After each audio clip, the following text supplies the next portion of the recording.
সিংহ মহারাজ পাশের জঙ্গলে যেতেই জঙ্গলে বের হলো এক বিরাল ভূত।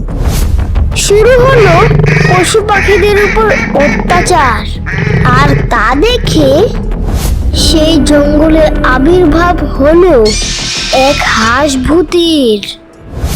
তোর এত বড় সাহস, জঙ্গলের পশু পাখিদের একা পেয়ে তুই তাদের উপর অত্যাচার করছিস?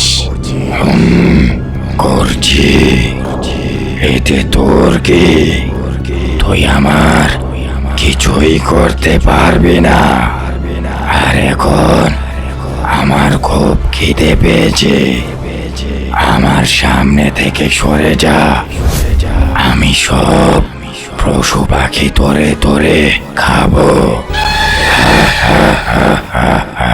আমি বেঁচে থাকতে তুই এই নিরীহ প্রাণীদের কিছুই করতে পারবি না। অচিনপুর জঙ্গলে বাস করত রূপালী। সেখানে বাস করত আরো নানান রকমের পশু পাখি। সেই জঙ্গলের রাজা ছিল সিংহ মহারাজ। বেশ ভালোভাবে সবাই দিন কাটাচ্ছিল। হঠাৎ একদিন জঙ্গলে বাদর মহাশয় ঘোষণা দিতে শুরু করলো, শোনো শোনো শোনো, আমাদের সিংহ মহারাজ জঙ্গলের সব পশু পাখিকে তার গুহার সামনে রেখেছেন। শোনো শোনো শোনো, আমাদের সিংহ মহারাজ জঙ্গলের সব পশু পাখিকে তার গুহার সামনে রেখেছেন। শুনলে রূপালী, মহারাজ কি ঘোষণা করেছেন? জঙ্গলের সব পশু পাখিকে তার গুহার কাছে ডেকেছে। তাই তো শুনলাম, কিন্তু হঠাৎ সবাইকে ডাকলো কেন বলো তো? জানি না রূপালী, চলো গিয়ে দেখি কেন ডেকেছেন। তারপর চিল ও রূপালী সিংহের গুহার কাছে আসে। সেখানে এসে দেখে জঙ্গলের সব পশু পাখি চলে এসেছে। তারপর সিংহ সবার উদ্দেশ্যে বলতে লাগলো, শোনো সবাই, আজ আমি তোমাদের এখানে ডেকেছি এই জন্য যে আমি বেশ কিছুদিনের জন্য জঙ্গলের বাহিরে যাব।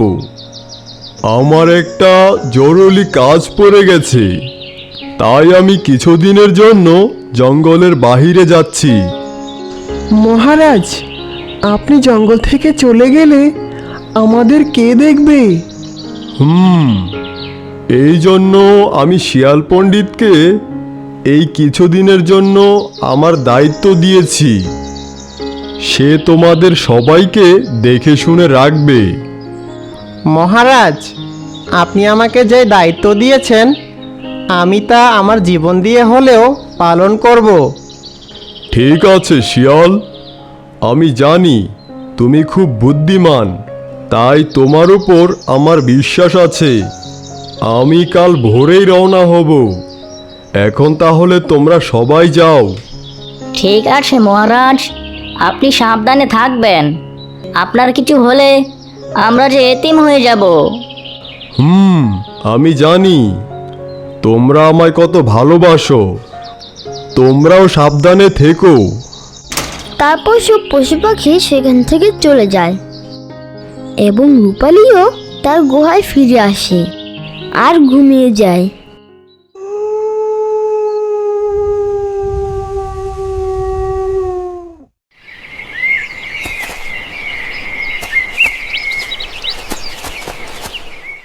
পরের দিন সকালে রূপালী ঘুম থেকে উঠে খাবারের খোঁজে বেরিয়ে পড়ে। আর এদিকে সিংহ মহারাজও বেরিয়ে পড়ে জঙ্গল থেকে যাওয়ার জন্য। সিংহ অচিনপুর জঙ্গল ছেড়ে কাটাবন জঙ্গল দিয়ে যাচ্ছিল।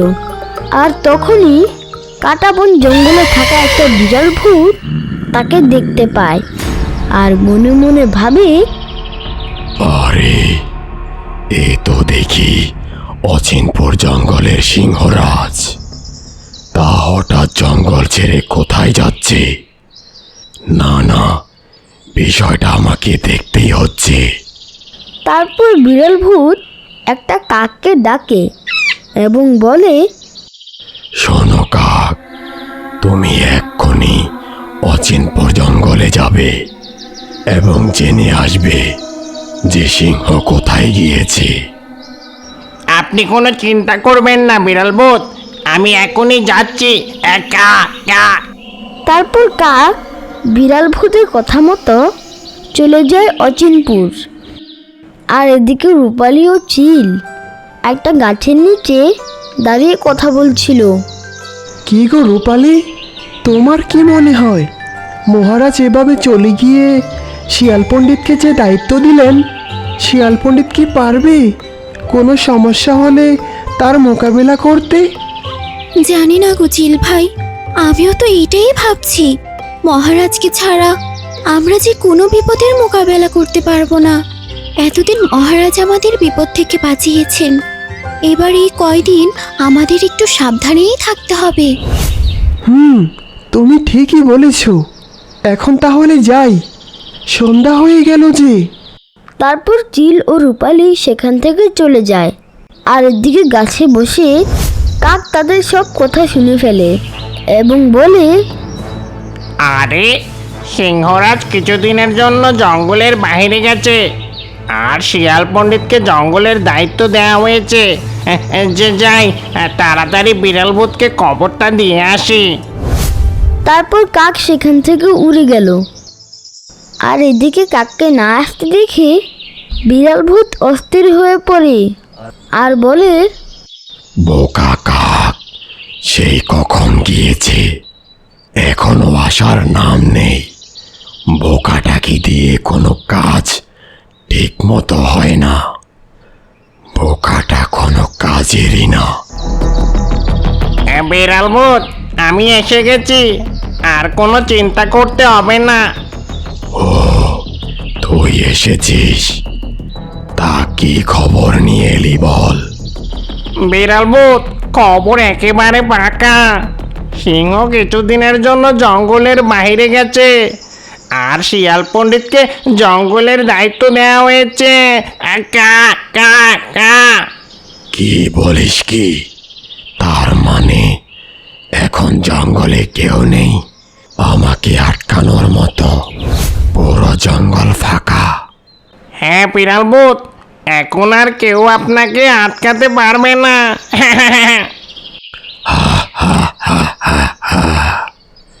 এখনই সুযোগ।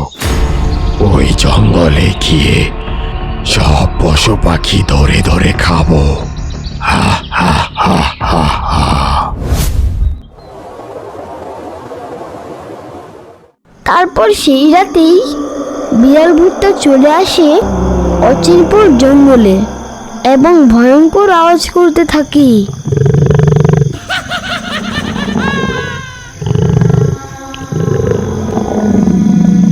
আর এদিকে এই ভয়ঙ্কর আওয়াজ শুনে রূপালী ঘুম থেকে জেগে ওঠে। কি হলো? কিছু একটার আওয়াজ শুনলাম মনে হয়। জঙ্গলে কি কোনো বিপদ হলো?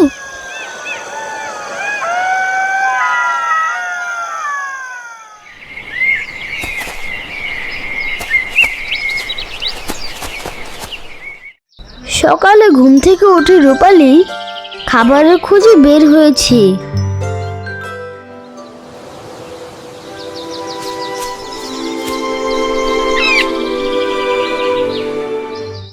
হঠাৎ চিল রূপালীকে ডাকে। রূপালী, ও রূপালী, বলি খবর শুনেছ কিছু? কি গো চিল ভাই, এভাবে ডাকছো কেন? কি হয়েছে কি? কি গো রূপালী, তুমি কিছু জানো না? জঙ্গলে এক ভয়ঙ্কর বিড়াল ভূত ঢুকেছে গো। সে পুরো জঙ্গলের সব পশু পাখি ধরে ধরে খেতে শুরু করেছে। কি বলছো কি? বিড়াল ভূত? এটা আবার কোত্থেকে আসলো? তাহলে এখন আমাদের কি হবে? আমাদের কে বাঁচাবে? জানি না রূপালী বোন, মহারাজ থাকলে আমাদের এত চিন্তা করতে হতো না। কিন্তু যেই মহারাজ গিয়েছেন ঠিক তখনই কোথা থেকে এই বিড়াল ভূত এসে জুটল। তাহলে এখন কি হবে? আমরা কি সবাই ওই বিড়াল ভূতটার হাতে মরবো? না রূপালি, আমরা এভাবে মরতে পারি না। আমাদের কিছু একটা করতেই হবে। চলো আমরা সব পশু পাখিকে নিয়ে শিয়াল পণ্ডিতের কাছে যাই, দেখি তিনি কি বলেন।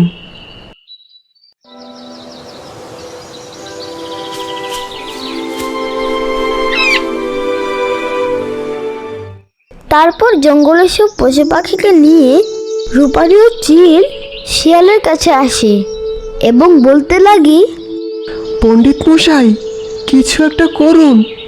ওই বিড়াল ভূতটা যে জঙ্গলের সব পশু পাখিকে ধরে খেয়ে নিচ্ছে। হ্যাঁ হ্যাঁ পণ্ডিত মশাই, কিছু একটা করুন, তা না হলে যে আমরা সবাই মারা যাব। তোমরা সবাই শান্ত হও। আমি মহারাজকে কথা দিয়েছি তোমাদের রক্ষা করব। আমার শরীরে প্রাণ থাকতে তোমাদের কিছু হতে দিব না। কিন্তু আমি এখন কি করব কিছুই মাথায় আসছে না। পণ্ডিত মশাই, আমরা শক্তি দিয়ে ওই বিড়াল ভূতের সাথে মোকাবেলা করতে পারবো না ঠিকই, কিন্তু আমরা বুদ্ধি দিয়ে ওকে হারাতে পারবো। রূপালী, তুমি কি বলতে চাও? পরিষ্কার করে বলো, আমি তো তোমার কথা কিছুই বুঝতে পারছি না। আমরা যদি বুদ্ধি করে কোনো একটা ফাঁদ পাততে পারি, তাহলে ওই বিড়াল ভূতকে সাহায্য করতে পারবো। তার মানে তুমি বলতে চাচ্ছ আমাদের ফাঁদ পাতা উচিত, কিন্তু আমরা ফাঁদ কিভাবে পাতবো আর কোথায় বা পাতবো? তার জন্য যে জায়গা দরকার। হ্যাঁ, আপনি ঠিকই বলেছেন। আগে আমাদের একটা জায়গা খুঁজতে হবে। চিল ভাই, তুমি একটু গিয়ে দেখো তো আমাদের জঙ্গলে কোথাও কোনো কূপ বা গর্ত আছে কিনা। ঠিক আছে রূপালী, আমি এক্ষুনি যাচ্ছি, গিয়ে দেখি কোথাও এমন জায়গা আছে কি না। তারপর চিল উড়ে চলে যায় সেখান থেকে, আর সবাই চিলের জন্য অপেক্ষা করতে লাগে।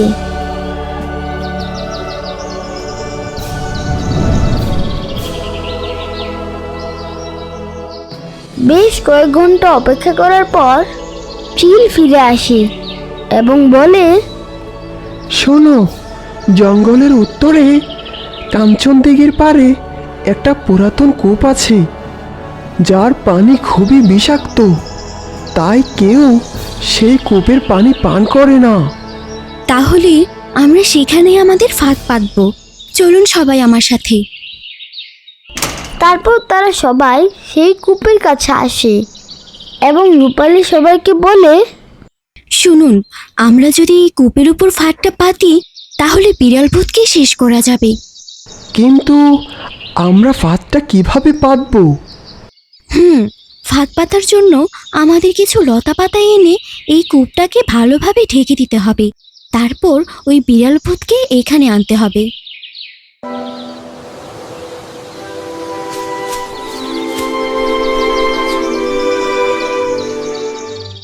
রূপালীর কথা মতো লতা পাতা দিয়ে পুরো কূপ ঢেকে দেওয়া হলো এবং চিল বিড়াল ভূতকে ডেকে আনার জন্য চলে গেল।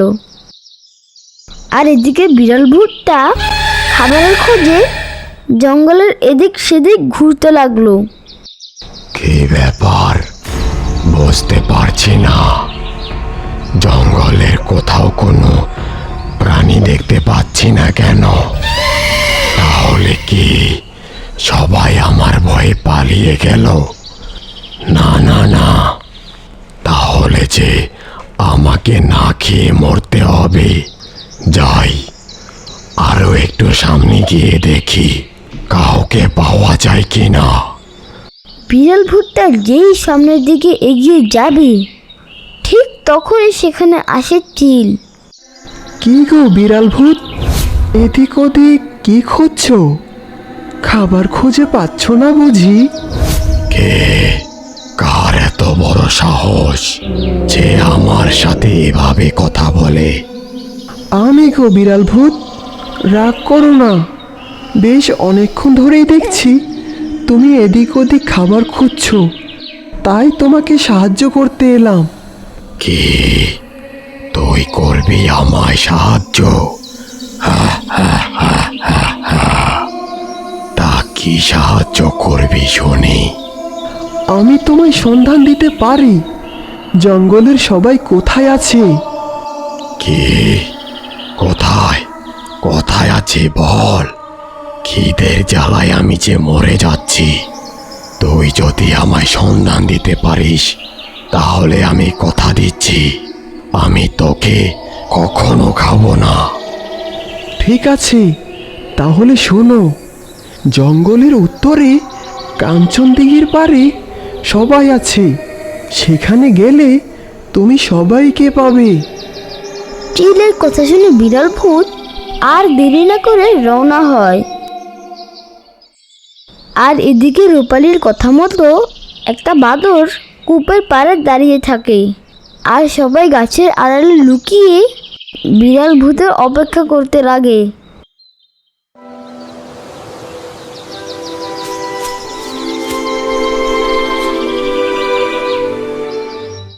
বেশ কিছুক্ষণ পর সেখানে বিড়াল ভূত চলে আসে, আর বিড়াল ভূত আসার সাথে সাথেই কূপের পাড়ে দাঁড়িয়ে থাকা বাদরটা বলল, কি রে শয়তান, এদিক ওদিক কি খুঁজছিস?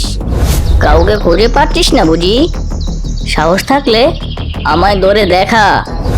কি? এত বড় কথা? তোকে আমি এক্ষুনি ধরে চিবিয়ে চিবিয়ে খাবো। এই বলে বিড়াল ভূতটা যেই বাদরকে ধরতে যাবে ঠিক তখনই বাদরটা লাফিয়ে কূপের ওই পারে চলে যায়, আর বিড়াল ভূতটা কূপের ভিতর পড়ে বিষাক্ত পানি খেয়ে মারা যায়। হয়তো আপনি জানেন না, আপনি যদি আমাদের চ্যানেলটি সাবস্ক্রাইব করে আপনার নাম কমেন্টে লেখেন তাহলে আপনার নাম আমাদের ভিডিওতে দেখানো হয়। হ্যাঁ হ্যাঁ, সবাই জানে। এবার আমাকে বলতে দাও। হ্যালো বন্ধুরা, তোমরা নিশ্চয়ই জানো আমাদের ভিডিওতে তোমাদের নাম দেখানো হয়। ভিডিওতে আপনার নাম দেখতে চাইলে শুধু নাম লিখলে হবে না, চ্যানেলটি এক্ষুনি সাবস্ক্রাইব করে নিন।